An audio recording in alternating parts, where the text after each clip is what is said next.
Hello, ഇന്നത്തെ കഥയിലേക്ക് എല്ലാവർക്കും സ്വാഗതം. ചാനൽ ആദ്യമായിട്ട് കാണുന്നവരാണെങ്കിൽ ഒന്ന് സബ്സ്ക്രൈബ് ചെയ്തിട്ട് ലൈക്ക് ചെയ്യണേ. അങ്ങനെ അവസാനം മലറിന് കാണിച്ചു കൊടുത്തൊരു ഷൂ ഇഷ്ടപ്പെടുകയാണ്. ആ ഷൂ ഇട്ടിട്ട് അവൾ പറയുന്നുണ്ട്, മുത്തശ്ശ എനിക്ക് ഈ ഷൂ നന്നായിട്ട് ഇഷ്ടപ്പെട്ടു, ഈ ഷൂ എനിക്ക് ഒത്തിരി ഇഷ്ടപ്പെട്ടിട്ടിരിക്കുകയാണ്. അത് കേട്ടപ്പോൾ തന്നെ ലക്ഷ്മി പറയുന്നുണ്ട്, ഹോ, അവസാനം ഒരു ഷൂ എങ്കിലും ഇഷ്ടപ്പെട്ടല്ലോ. അത് കേട്ട് മഹേന്ദ്രൻ പൊട്ടിച്ചിരിക്കുന്നുണ്ട്. എന്നിട്ട് അയാൾ പറയുന്നുണ്ട്, കംഫർട്ടാണോ നടക്കാനെന്ന് നോക്കുമോളെ. എനിക്ക് നടക്കാൻ കംഫർട്ടാണ് മുത്തശ്ശ. ആ സമയത്ത് അയാൾ മലറിനോട് പറയാണ്, മലർ, നിന്റെ സെലക്ഷൻ സൂപ്പർ ആയിരിക്കുന്നു. അങ്ങനെ അയാൾ സെയിൽസിൽ നിൽക്കുന്ന ആ പയ്യനോട് പറയാണ് ഈ ഷൂ പാക്ക് ചെയ്യാൻ. അത് മാത്രമല്ല, ഇതുപോലുള്ള വേറെ മോഡൽ ഉണ്ടെങ്കിൽ അതും പാക്ക് ചെയ്തോളൂ എന്ന് പറയുന്നുണ്ട്. ഇതൊക്കെ നോക്കിക്കൊണ്ട് കുറച്ച് ദൂരത്തോട്ടായിട്ട് മാറിയിട്ട് മഹേഷ് നിൽക്കുന്നുണ്ട്. ഇവരുടെ ഒരു സ്നേഹം എന്നൊക്കെ മഹേഷ് വിചാരിക്കുകയാണ്. ആ സമയത്ത് വേറൊരു പയ്യൻ വന്നിട്ട് മഹേഷിനോട് ചോദിക്കുന്നുണ്ട് എന്താ വേണ്ടതെന്ന്. മഹേഷ് ഒന്നും വേണ്ടെന്നൊക്കെ പറഞ്ഞ് അവൻ ഒട്ടി വിടുകയാണ്. അങ്ങനെ മലറിന് വേണ്ടിയിട്ട് സെയിൽസിൽ നിൽക്കുന്ന പയ്യൻ വേറെയും ഷൂകൾ കൊണ്ടുവന്ന് കൊടുത്തപ്പോൾ അതൊക്കെ മലറിന് ഇഷ്ടപ്പെടുകയാണ്. അതൊക്കെ അവൾ ആഗ്രഹിച്ചത് പോലെയുള്ള മോഡലിൻ്റെ ഷൂകളായതുകൊണ്ട് തന്നെ അവൾ ലക്ഷ്മിയോട് പറയുന്നുണ്ട്, മുത്തശ്ശി ഈ ഷൂ ഒക്കെ എനിക്ക് ഇഷ്ടപ്പെട്ടിട്ടുണ്ട്, അങ്ങനെയെങ്കിൽ അതൊക്കെ പാക്ക് ചെയ്യാൻ വേണ്ടി പറയുകയാണ്. അതൊക്കെ മഹേഷ് നോക്കി നിൽക്കുന്നുണ്ട്. അങ്ങനെ മലറിന് വേണ്ടി അവർ രണ്ടുപേരും കൂടെ 3 ഷൂവോളം ഏകദേശം വാങ്ങിച്ചിട്ടുണ്ടായിരുന്നു. അത് കഴിഞ്ഞ് മഹേന്ദ്രൻ ചോദിക്കുന്നുണ്ട്, ഇനി പോകാമോ അതോ ഇനി വേറെ നോക്കണോ? വേണ്ട മുത്തശ്ശ, എനിക്കിത് മതി, മലർ പറയാണ്. അങ്ങനെ 3 ഷൂവും പാക്ക് ചെയ്ത് ബില്ലൊക്കെ അടിച്ചതിന് ശേഷം മലറിൻ്റെ കൈ പിടിച്ചിട്ട് പോകാൻ നോക്കുമ്പോഴേക്കും മഹേഷ് വന്നിട്ട് മലറിൻ്റെ കൈ പിടിക്കുകയാണ്. മലർ, വാ പോവാം. അത് കണ്ടതും എല്ലാവരും ഒരുപോലെ ഞെട്ടിയിട്ട് മഹേഷിനെ നോക്കുന്നുണ്ടായിരുന്നു. മഹേഷിനെ കണ്ട സമയത്ത് മഹേന്ദ്രനും ലക്ഷ്മിക്കൊക്കെ ദേഷ്യം കയറുകയാണ്. മാത്രമല്ല മഹേന്ദ്രൻ ചോദിക്കുന്നുണ്ട്, നീ എന്തിനാടാ ഇങ്ങോട്ടേക്ക് വന്നേ? മഹേഷ് ഒരു കൂസലില്ലാതെ അയാളെ നോക്കുകയാണ്. അപ്പോഴേക്കും മഹേന്ദ്രൻ ആകെ കൂടെ പ്രഷറൊക്കെ കയറിയിട്ടുണ്ടായിരുന്നു. ആദ്യം മലറിൻ്റെ ദേഹത്ത് നിന്ന് കൈയെടുക്ക്, ഇവിടെ നിന്ന് ഇറങ്ങിപ്പോടാ. അപ്പം മഹേഷ് കളിയാക്കിക്കൊണ്ട് ചോദിക്കുകയാണ്, എന്നോട് പോവാൻ പറയാൻ നിങ്ങളാരാ?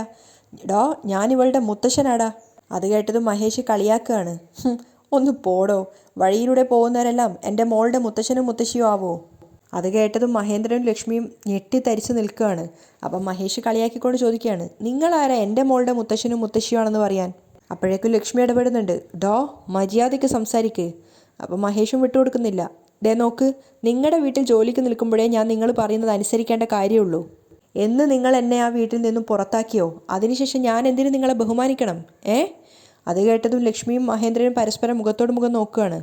അവൻ മനഃപൂർവ്വം ഒരു പ്രശ്നം ഉണ്ടാക്കാൻ വന്നതാണെന്ന് അവർക്ക് മനസ്സിലാവുന്നുണ്ട്. മാത്രമല്ല മഹേന്ദ്രൻ ചോദിക്കുകയാണ്, നിനക്കിപ്പോൾ എന്താ വേണ്ടത്? എന്താ പ്രശ്നം ഉണ്ടാക്കാനായിട്ട് വന്നതാണോ? അപ്പം മഹേഷ് പറയുന്നുണ്ട്, ഞാൻ പ്രശ്നത്തിന് വന്നതല്ല, എൻ്റെ മോളെ കാണാൻ വന്നതാ. നിങ്ങളാണ് എൻ്റെ മോളെ കാണിക്കാതെ എന്നോട് പ്രശ്നം ഉണ്ടാക്കാൻ വന്നത്. അപ്പോഴേക്കും മഹേന്ദ്രന് ദേഷ്യം കയറുകയാണ്. മര്യാദയ്ക്ക് സംസാരിക്ക്, അല്ലെങ്കിൽ പ്രശ്നം വഷളാവും. അപ്പോൾ മഹേഷും വിട്ടുകൊടുക്കുന്നില്ല. എന്ത് ചെയ്യും നിങ്ങളെന്ന്. അങ്ങനെ മഹേന്ദ്രനും മഹേഷും തമ്മിൽ ഭയങ്കര വാക്പോരാട്ടം നടക്കുകയാണ്. ആ സമയത്ത് അവിടെ കടയിൽ നിന്ന് സെയിൽസ്മാൻ പറയുന്നുണ്ട്, ആരാ സാർ നിങ്ങൾ, എന്തിനാ കസ്റ്റമേഴ്സുമായിട്ട് വെറുതെ പ്രശ്നം ഉണ്ടാക്കുന്നത്? മഹേഷിനോടാണ് അയാൾ ചോദിക്കുന്നത്. അപ്പോൾ മഹേഷ് അവനോട് പറയാണ്, ഞാൻ ഈ കുട്ടിയുടെ അച്ഛനാണ്, എനിക്ക് എൻ്റെ മോളെ കാണാൻ പറ്റില്ല എന്ന് പറയാൻ ഇവിടെ ആർക്കും അധികാരമില്ല. അത് കേട്ടതും മഹേന്ദ്രനും ലക്ഷ്മിയും പരസ്പരം മുഖത്തോട് മുഖം നോക്കുന്നുണ്ട്. അവർക്കാണെങ്കിൽ ദേഷ്യം കയറുന്നുണ്ട് മഹേഷിൻ്റെ അടുത്ത്. അപ്പോൾ മഹേഷ് മലറിനോട് പറയാണ്, മോളെ നീ വാ, നിനക്ക് വേണ്ടുന്ന ചോക്ലേറ്റും ഐസ്ക്രീമും ഒക്കെ ഞാൻ വാങ്ങിത്തരാം. മഹേഷ് മലറിനെ പിടിക്കുന്ന സമയത്ത് മലരും പേടിയോടുകൂടി ലക്ഷ്മിയുടെ അരികിലേക്ക് ഒന്നുകൂടെ നീങ്ങി നിൽക്കുകയാണ്. അപ്പം മഹേന്ദ്രൻ ദേഷ്യത്തോടെ പറയുന്നുണ്ട്, കൈയെടുക്കാൻ പറഞ്ഞില്ലേ എന്ന് പറഞ്ഞ് മഹേഷിൻ്റെ ഷർട്ടിന് കുത്തിപ്പിടിക്കുകയാണ്. നിന്നോടല്ലേ പറഞ്ഞത് കൈയെടുക്കാൻ? അപ്പം മഹേഷ് അയാളോട് പറയാണ്, ആദ്യം നിങ്ങൾ എൻ്റെ ഷർട്ടിൽ നിന്ന് കൈയെടുക്ക്. എന്നിട്ട് മഹേന്ദ്രൻ്റെ കൈ അവൻ തട്ടിക്കളയാണ്. അപ്പോഴേക്കും മഹേന്ദ്രൻ ദേഷ്യത്തോട് പറയുന്നുണ്ട്, ആരോടാടാ കൈയെടുക്കാൻ പറഞ്ഞത്?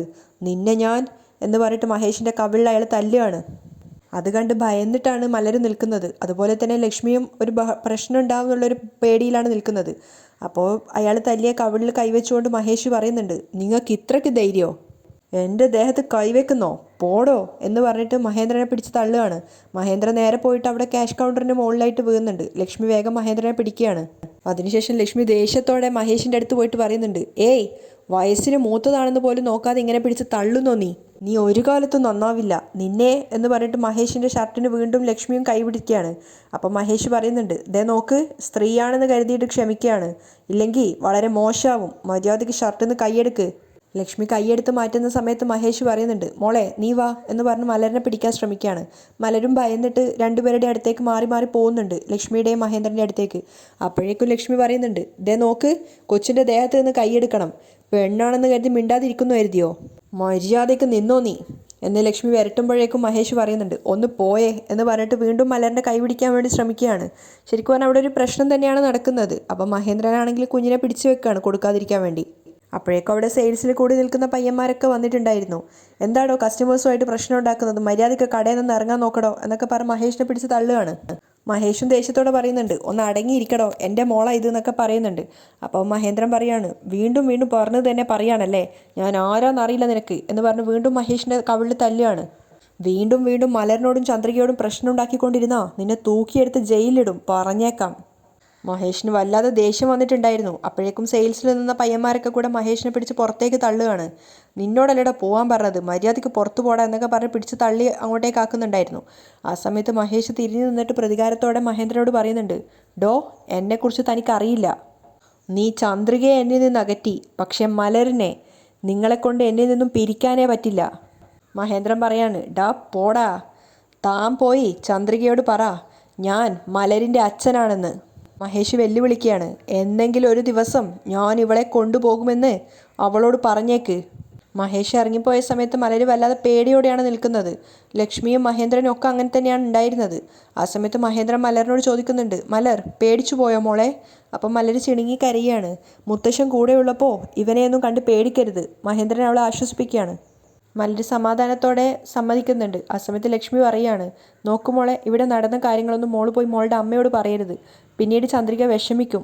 അത് കേട്ടപ്പോൾ മലർ അതും സമ്മതിക്കുന്നുണ്ട്. ശരി മുത്തശ്ശി. അങ്ങനെ മലറിന് വാങ്ങിച്ച ഷൂ ഒക്കെ എടുത്തിട്ട് അവർ ആ കടയിൽ നിന്ന് ഇറങ്ങുകയാണ്. അതേസമയം മേഘയുടെ മനസ്സ് നിറച്ചും ക്ഷേത്രത്തിൽ വെച്ചിട്ട് പ്രിയയോട് സംസാരിച്ച മനീഷിൻ്റെ ആ ഒരു രൂപം തന്നെയാണ് വരുന്നത്. അവൾ ആകെ ഡിസ്റ്റർബ്ഡാണ്. മനീഷ് സത്യങ്ങൾ തിരിച്ചറിയുമെന്നുള്ളൊരു ഭയം വല്ലാതെ മേഘയെ അലട്ടുന്നുണ്ടായിരുന്നു. അവളിങ്ങനെ അത് ചിന്തിച്ചുകൊണ്ടിരിക്കുമ്പോഴാണ് പ്രിയ അങ്ങോട്ടേക്ക് വരുന്നത്. പ്രിയ വന്നിട്ട് ചോദിക്കുന്നുണ്ട്, അമ്മേ എന്താ പ്രിയ? മേഘ സ്നേഹത്തോടെ മകളോട് സംസാരിക്കുകയാണ്. അപ്പോൾ പ്രിയ ചോദിക്കുകയാണ്, എൻ്റെ അച്ഛൻ ആരാ അമ്മേ? അത് കേട്ടതും മേഘ വല്ലാതെ ഒന്ന് ഞെട്ടുന്നുണ്ടായിരുന്നു. അവളൊന്നും പറയാതെ തലതാഴ്ത്തി നിന്നപ്പോൾ പ്രിയ വീണ്ടും ചോദിക്കുകയാണ്, അച്ഛൻ്റെ പേരെന്താ? അതുകൂടെ കേട്ടപ്പോൾ മേഘ ഒന്നുകൂടെ ഷോക്കാവുന്നുണ്ട്. മാത്രമല്ല അവൾ പ്രിയയോട് ചോദിക്കുന്നുണ്ട്, നീ എന്തിനാ ഇപ്പം ഇതൊക്കെ ചോദിക്കുന്നത്? അത് എൻ്റെ സ്കൂളിലെ ഫ്രണ്ട്സൊക്കെ ചോദിച്ചു, അതാ അമ്മേ ഞാൻ അമ്മയോട് ചോദിച്ചത്. അപ്പോൾ മേഘ ദേഷ്യത്തോട് അവളോട് ചോദിക്കുന്നുണ്ട്, സ്കൂളിലെ ഫ്രണ്ട്സ് ചോദിച്ചോ അതോ വേറെ ആരെങ്കിലും നിന്നോട് ചോദിച്ചോ? അതിന് പ്രിയ മറുപടി ഒന്നും പറയുന്നില്ല. അപ്പം മേഘ ചോദിക്കുന്നുണ്ട്, ക്ഷേത്രത്തിൽ വെച്ച് ആ മനീഷ നിന്നോട് ചോദിച്ചായിരുന്നോ? അതുകൊണ്ടല്ലേ എന്നോട് ചോദിക്കുന്നത്? അപ്പോൾ പ്രിയ തലതാഴ്ത്തി നിൽക്കുന്നുണ്ട്. അപ്പം മേഘ പറഞ്ഞു കൊടുക്കുകയാണ്, ദേ നോക്ക്, നിനക്ക് അമ്മ മാത്രമേ ഉള്ളൂ, അച്ഛനില്ല. ഞാനും അച്ഛനും തമ്മിൽ പിരിഞ്ഞു. അതുകൊണ്ട് ഇനി മേലിൽ നീ അതിനെക്കുറിച്ച് ചോദിക്കരുത്, മനസ്സിലായോ? ശരി അമ്മേ. പ്രിയ അവിടുന്ന് വേഗം ഓടിപ്പോവുകയാണ്. പക്ഷേ പ്രിയയുടെ ആ ചോദ്യം മേഘയെ വല്ലാതെ ഡിസ്റ്റർബ് ചെയ്തിട്ടുണ്ടായിരുന്നു. അങ്ങനെ മലറിനെയും കൊണ്ട് തിരിച്ച് വീട്ടിലെത്തിയതിന് ശേഷം കൊണ്ടുവന്ന ഷൂവിൽ നിന്ന് ഒന്നെടുത്തിട്ട് മഹേന്ദ്രൻ തന്നെ മലറിൻ്റെ കാലിനിട്ട് കൊടുക്കുകയാണ്. എന്നിട്ട് ലക്ഷ്മിയോട് പറയുന്നുണ്ട്, മലറിന് ഈ ഷൂ നല്ല ഭംഗിയുണ്ടല്ലേ? അതെ ഏട്ടാ, ലക്ഷ്മിയും സമ്മതിക്കുകയാണ്. അപ്പോൾ മലർ ചോദിക്കുന്നുണ്ട്, മുത്തശ്ശൻ ഞാൻ ഈ ഷൂ ഇട്ടിട്ട് നടന്നോട്ടെ? എന്തിനാ നടക്കുന്നത്, നന്നായിട്ട് ഓടിക്കളിക്ക്. കേട്ട പാതി മലർ വേഗം തന്നെ ആ ഷൂ ഇട്ടിട്ട് അവിടെ വെച്ചിട്ട് ഡാൻസൊക്കെ ചെയ്യുകയാണ്. ആ സമയത്ത് മഹേന്ദ്രൻ ലക്ഷ്മിയോട് പറയുന്നുണ്ട്, ഈ ലോകത്ത് വില കൊടുത്ത് വാങ്ങാൻ കഴിയാത്തത് ഈ ഒരു സന്തോഷമാണ്. ആ സന്തോഷം ഇപ്പോൾ മലറിന് കിട്ടിയിരിക്കുക, മലർ വഴി നമുക്കും കിട്ടി.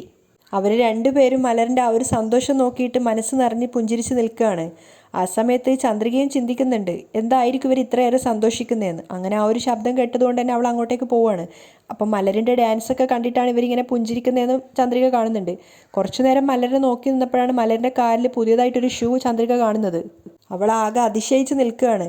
അപ്പോഴാണ് ചന്ദ്രികയെ മലര് കാണുന്നത്. മലര് സന്തോഷത്തോടെ വന്നിട്ട് ചന്ദ്രികയോട് പറയാണ്, അമ്മേ നോക്ക്, ഈ ഷൂ എനിക്ക് നന്നായിട്ട് ചേരുന്നുണ്ടോ? അപ്പോൾ ചന്ദ്രിക സംശയത്തോട് ചോദിക്കുകയാണ്, ഏതാടാ ഈ ഷൂ? മുത്തശ്ശനും മുത്തശ്ശിയും വാങ്ങിത്തന്നതാ. അത് കേട്ട് ലക്ഷ്മിയും മഹേന്ദ്രനും പുഞ്ചിരിച്ചുകൊണ്ട് അവിടെ നിൽക്കുന്നുണ്ടായിരുന്നു. മുത്തശ്ശനും മുത്തശ്ശിയും വാങ്ങിത്തന്നെന്നോ? ഇത് വേണമെന്ന് നീ അവരോട് പറഞ്ഞോ? ചന്ദ്രിക കുറച്ചൊരു ദേഷ്യത്തോടെയാണ് മലരിനോട് ചോദിച്ചത്. അത് കേട്ട് മഹേന്ദ്രനും ലക്ഷ്മി അങ്ങോട്ടേക്ക് വരികയാണ്. മഹേന്ദ്രൻ പറയുന്നുണ്ട്, ചന്ദ്രികയെ, ഇവൾ ഷൂസ് വേണമെന്നൊന്നും ഞങ്ങളോട് പറഞ്ഞില്ല, ഞങ്ങളായിട്ട് വാങ്ങിക്കൊടുത്തതാ. പ്രിയയ്ക്ക് ഇതുപോലൊരു ഷൂ ഉണ്ട്, അത് കണ്ടപ്പോൾ മലരിനും ആഗ്രഹം തോന്നി, അതുകൊണ്ടാണ് ഞങ്ങൾ ഇവൾക്ക് ഷൂ വാങ്ങിക്കൊടുത്തത്. പക്ഷേ അത് കേട്ടിട്ടും ചന്ദ്രിക ആകെ വല്ലാത്തൊരു ഡെസ്പായിട്ട് നിൽക്കുകയാണ്. അവൾ ചോദിക്കുന്നുണ്ട്, എന്താ സാർ ഇത്? എന്നോട് പറയാതെ എന്തിനാ ഇവൾക്ക് ഈ ഷൂ വാങ്ങിക്കൊടുത്തത്? ഇപ്പോൾ ഞങ്ങൾക്ക് ചെയ്തു തരുന്ന സഹായം തന്നെ കൂടുതലാ, അതിൻ്റെ കൂടെ ഇതും കൂടെ വേണോ സർ? അപ്പം മഹേന്ദ്രൻ ചോദിക്കുന്നുണ്ട്, ഒരു ഷൂ വാങ്ങിക്കൊടുക്കുന്നതിലൊക്കെ എന്താ ഇത്ര വലിയ കാര്യം ചന്ദ്രികെ? അതല്ല സർ, ഈ ഷൂ എന്തായാലും വില കൂടുതലുള്ളൊരു ഷൂ ആയിരിക്കും. ഇന്ന് നിങ്ങൾ ഇവൾക്ക് ഈ ഒരു ഷൂ വാങ്ങിക്കൊടുത്തു. ഇതും മനസ്സിൽ വെച്ച് നാളെ ഇവൾ എന്നോട് എന്തെങ്കിലും ചോദിച്ചാൽ എനിക്ക് എന്ത് ചെയ്യാൻ കഴിയും സർ? അവനവൻ്റെ നില അറിഞ്ഞല്ലേ ആഗ്രഹം ഉണ്ടാവാൻ പാടുള്ളൂ. അതിനു മുകളിൽ ആഗ്രഹിക്കുന്നത് തെറ്റല്ലേ സർ? ചന്ദ്രിക അവരോട് കാര്യങ്ങൾ സംസാരിച്ചു നോക്കുകയാണ്. അത് കേട്ട സമയത്ത് ലക്ഷ്മിയും മഹേന്ദ്രനും പരസ്പരം നോക്കിയിട്ട് മഹേന്ദ്രൻ പറയുന്നുണ്ട്, ഒരു തെറ്റുമില്ല. ദൈവം നിനക്കും മലറിനും ഒരു കുറവും വരുത്തില്ല. നീയും മലരും എന്താഗ്രഹിച്ചാലും അത് ഞങ്ങൾ വാങ്ങിത്തരും. ലക്ഷ്മിയും പുഞ്ചിരിച്ചുകൊണ്ട് പറയാണ്, ചന്ദ്രികയെ, ഏട്ടൻ പറഞ്ഞത് നിനക്ക് മനസ്സിലായെന്ന് വിചാരിക്കുന്നു. നിന്നെയും മലരിനെയും ഞങ്ങൾ വേറിട്ട് കണ്ടിട്ടില്ല. നിങ്ങളും ഈ കുടുംബത്തിലെ അംഗാ. അപ്പോൾ ചന്ദ്രിക വീണ്ടും ചോദിക്കുന്നുണ്ട്, എന്തിനാ അമ്മേ ഇങ്ങനെ എന്തെങ്കിലുമൊക്കെ പറഞ്ഞ് എന്നെ സമാധാനിപ്പിക്കാൻ ശ്രമിക്കുന്നേ? ഇനിയെങ്കിലും മലരിന് ഇങ്ങനെയൊന്നും വാങ്ങിക്കൊടുക്കരുതേ. അത് കേട്ടപ്പോഴും മഹേന്ദ്രൻ്റെയും ലക്ഷ്മിയുടെ മുഖം വാടുകയാണ്. അപ്പോൾ ചന്ദ്രിക പറയുന്നുണ്ട്, ഞാൻ പറഞ്ഞതിൽ എന്തെങ്കിലും തെറ്റായി തോന്നുന്നുണ്ടെങ്കിൽ എന്നോട് ക്ഷമിക്കണം. എന്നിട്ട് അവൾ വീണ്ടും അടുക്കളയിലേക്ക് പോവുകയാണ്. ആ സമയത്ത് മഹേന്ദ്രൻ ശബ്ദം താഴ്ത്തി മലരിനോട് പറയുന്നുണ്ട്, അമ്മ ഒന്നും പറയില്ല, മോള് കളിച്ചോ. അത് കേട്ടതും മലര് സന്തോഷത്തോടെ വീണ്ടും അവിടുന്ന് ആ ഷൂ ഇട്ടിട്ട് ഓരോന്ന് കളിക്കുകയാണ്. അത് കണ്ട് മഹേന്ദ്രനും ലക്ഷ്മിയും നോക്കി പുഞ്ചിരിക്കുന്നുണ്ടായിരുന്നു. അല്പം മാറി അടുക്കളയിൽ നിന്നാണെങ്കിലും മലരിൻ്റെ ആ ഒരു സന്തോഷം ചന്ദ്രികയെ ആസ്വദിക്കുന്നുണ്ടായിരുന്നു. അത്രത്തോളം ആ ഷൂ കിട്ടിയത് മലറിന് സന്തോഷം ഉണ്ടാക്കിയെന്ന് ചന്ദ്രികയ്ക്ക് മനസ്സിലാവുന്നുണ്ടായിരുന്നു. പിന്നെ കാണിക്കുന്നത് സ്കൂളിൽ വെച്ചിട്ട് പന്ത് തട്ടി കളിക്കുകയാണ് മലരും അവളുടെ കൂട്ടുകാരും കൂടെ. ആ സമയത്താണ് മഹേഷ് അങ്ങോട്ടേക്ക് വരുന്നത്. മലരിൻ്റെ സ്കൂളിലെ ഡ്രൈവറായിട്ട് മഹേഷ് ജോലിയിലേക്ക് കയറിയിട്ടുണ്ടായിരുന്നു. അങ്ങനെ മഹേഷ് മലര് കളിക്കുന്നത് നോക്കി നിൽക്കുകയാണ്. എന്നിട്ട് അവൻ ചിന്തിക്കുന്നുണ്ട്, നിൻ്റെ അമ്മയെ എൻ്റെ വഴിക്ക് കൊണ്ടുവരണമെങ്കിൽ അതിന് നീ മാത്രമേ ഉള്ളൂ മോളെ ഒരു വഴി.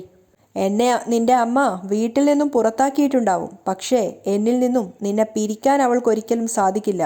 അതിന് ഞാൻ ഒരിക്കലും അവളെ അനുവദിക്കുകയില്ല. അങ്ങനെ മഹേഷ് കുറച്ചുകൂടെ മുന്നോട്ട് പോയിട്ട് മലരിനെ വിളിക്കുകയാണ്. മലര് പെട്ടെന്ന് തന്നെ തിരിഞ്ഞു നോക്കുന്നുണ്ട്. മഹേഷിനെ കണ്ടതും അവൾ ആകെ ഒന്ന് ഡെസ്പാവുകയാണ്. എന്നിട്ട് കൂട്ടുകാരോട് അവൾ പറയുന്നുണ്ട്, നിങ്ങൾ കളിച്ചോ, ഞാൻ വരാം എന്ന് പറഞ്ഞിട്ട് മഹേഷിൻ്റെ അടുത്തേക്ക് പോവുകയാണ്. മഹേഷിൻ്റെ അടുത്തെത്തിയ സമയത്ത് മഹേഷ് സ്നേഹത്തോടെ അവളോട് സംസാരിക്കുകയാണ്. എന്താ മോളെ, സുഖാണോ? അങ്ങനെ അവൾ തലയിൽ കൂടെ കൈവച്ച് തഴുകാൻ നോക്കുന്ന സമയത്ത് മലര് പെട്ടെന്ന് തന്നെ മാറുകയാണ്. അത് മഹേഷിന് ആകെ ഒന്ന് ഫീലായെങ്കിലും അവൻ വീണ്ടും ചിരിച്ചുകൊണ്ട് തന്നെയാണ് സംസാരിക്കുന്നത്. മോളെ, നീ എന്തിനാ അച്ഛനെ കണ്ട് ഇങ്ങനെ പേടിക്കുന്നത്? ഞാൻ നിന്നെ ഒന്നും ചെയ്യില്ല. എനിക്ക് നിന്നെ വളരെ ഇഷ്ടമാണ്. മോൾക്ക് വേണ്ടിയാ അച്ഛൻ ഈ സ്കൂളിൽ ബസ് ഡ്രൈവറായി ജോലി ചെയ്യുന്നത്. മലർ, ഞാൻ ഈ സ്കൂളിൽ ജോലി ചെയ്യുന്ന കാര്യം മോൾ അമ്മയോട് പറയരുത് കേട്ടോ. എന്നിൽ നിന്നും നിന്നെ പിരിക്കാൻ മോളുടെ അമ്മ ശ്രമിക്കുന്നുണ്ട്. മലര് മഹേഷ് പറയുന്നത് കേട്ട് ഒന്നും മിണ്ടാതെ നിൽക്കുകയാണ്. അപ്പോൾ മഹേഷ് വീണ്ടും പറയുന്നുണ്ട്, നിന്നെ കാണാതിരിക്കാൻ എനിക്ക് കഴിയുന്നില്ല. അച്ഛന് ഇപ്പോൾ ആരുമില്ല മോളെ, നീയാണ് എൻ്റെ എല്ലാം.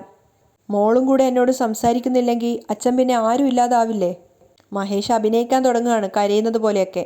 എന്നിട്ട് മലറിനോട് പറയുന്നുണ്ട്, അച്ഛനെ നീ ആരും ഇല്ലാതാക്കരുത് മോളെ. അച്ഛൻ്റെ അടുത്തേക്ക് വാ മോളെ. അപ്പോഴും മലരൊന്നും മിണ്ടുന്നില്ല. വീണ്ടും മഹേഷ് പുഞ്ചിരിച്ചുകൊണ്ട് പറയാണ്, മലർ ഇങ്ങോട്ട് നോക്ക്, മോൾ ഒന്നുകൊണ്ട് പേടിക്കണ്ട. ദേ നോക്ക്, മോൾക്ക് വേണ്ടി അച്ഛൻ ചോക്ലേറ്റ് ഒക്കെ വാങ്ങിയിട്ടുണ്ട് എന്ന് പറഞ്ഞ് തൻ്റെ കയ്യിലിരുന്ന കവറിൽ നിന്ന് ചോക്ലേറ്റ് എടുത്ത് മലറിന് നേരെ നീട്ടുകയാണ്. അപ്പം മലര് സംസാരിക്കുന്നത്, എനിക്ക് വേണ്ട.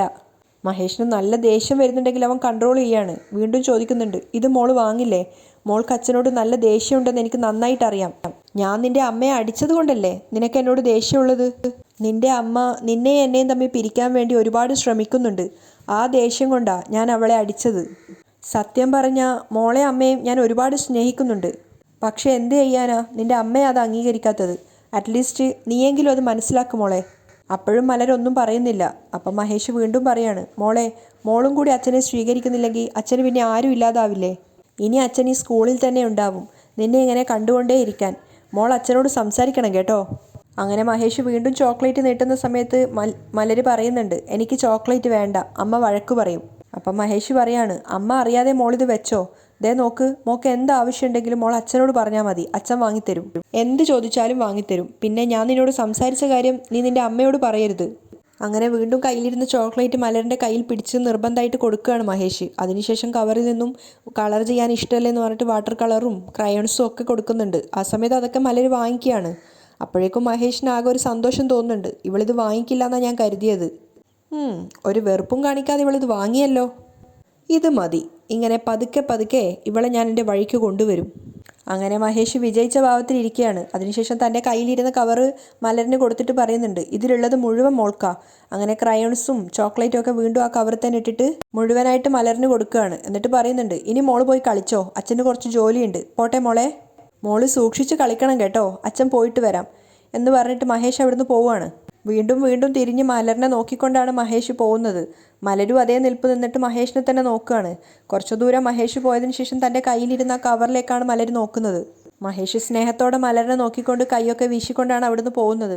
മലരിന് എന്താ ചെയ്യേണ്ടതെന്ന് അറിയാത്തൊരവസ്ഥയിലാണ് മലർ നിൽക്കുന്നത്. അവിടെയാണ് ഇന്നത്തെ എപ്പിസോഡ് വൈൻഡപ്പ് ചെയ്യുന്നത്.